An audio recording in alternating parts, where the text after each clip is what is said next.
Halo, salam kenal. Nama saya Frit Makanlehi. Saya dari Alor, Nusa Tenggara Timur. Saya alumni LPDP, lulus LPDP tahun 2015, bat 3. PK-nya 78. Saya alumni Sarjana Teknik Penerbangan STTH Jogja. Lanjut Magister Sistem dan Teknik Transportasi Universitas Gadjah Mada. Pertama-tama saya berterima kasih kepada Yayasan Untrip Universitas Tribhuwana Kabupaten Alor, khususnya Pak Menas Koli, melalui surat yang diberikan lewat gereja-gereja tahun 2015 waktu itu mengantarkan saya bisa menikmati beasiswa LPDP. Ya, orang tua saya ya pas-pasan, mama saya sudah meninggal, tetapi bagaimana saya bisa mendapatkan beasiswa ini? Saya berterima kasih ke LPDP juga karena atas berkat bantuannya.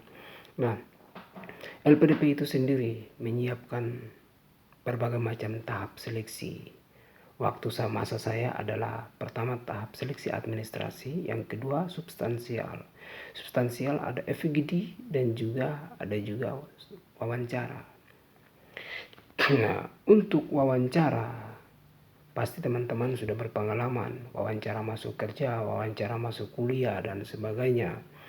Ataukah untuk FGD, Focus Group Discussion, itu LPDP memberikan 45 menit.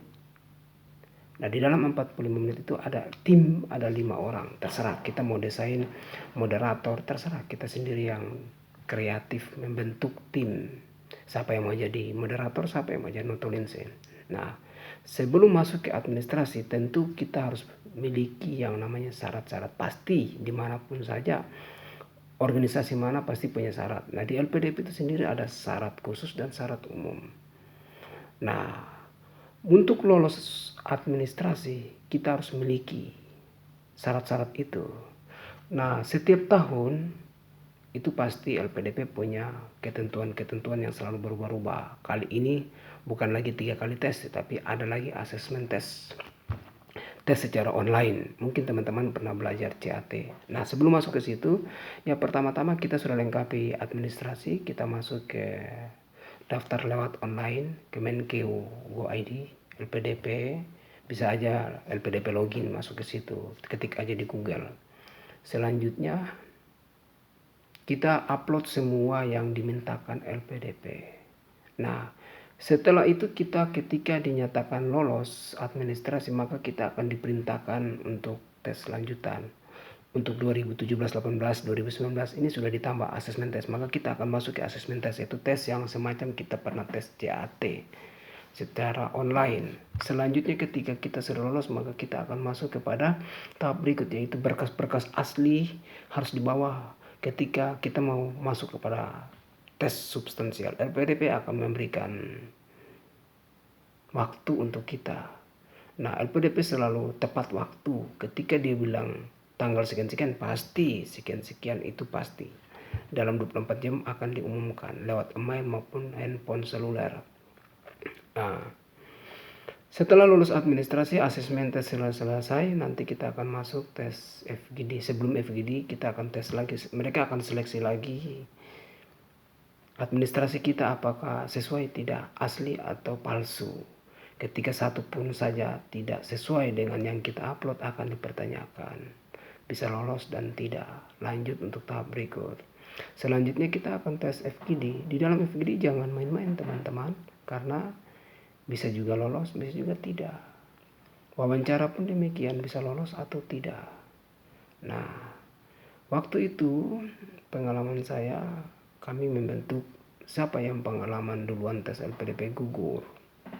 Jadi ya saya sebenarnya tes pertama itu tidak lolos karena jurusan saya yang dimintakan LPDP harus linear. S1 harus sesuai dengan S2, sehingga ketika saya minta untuk lanjut ke ITS dinyatakan tidak diterima karena jurusan saya ambil dari teknik penerbangan S1 pindah ke konversi energi teknik mesin. Dari pewawancara saat itu adalah dari ITS itu sendiri dia tidak mau. Sehingga di prodi berikut saya ambil penerbangan transportasi udara, masuk ke transportasi udara S2-nya nanti di ITB. Jadi ternyata pewawancara ini tertarik dengan apa yang saya tujukan nanti, yaitu kampus tujuan S2. Nah, itu sekilas. Nah, langkah apa yang harus kita miliki? Syarat semacam apa? Ataukah bagaimana sih bisa lolos? Ada 3 yang saya simpulkan. Pertama, kuasai pribadimu. Yang kedua, kuasai studimu. Yang keempat, organisasimu. Yang ketiga, organisasimu. Yang pertama, satu, pribadi.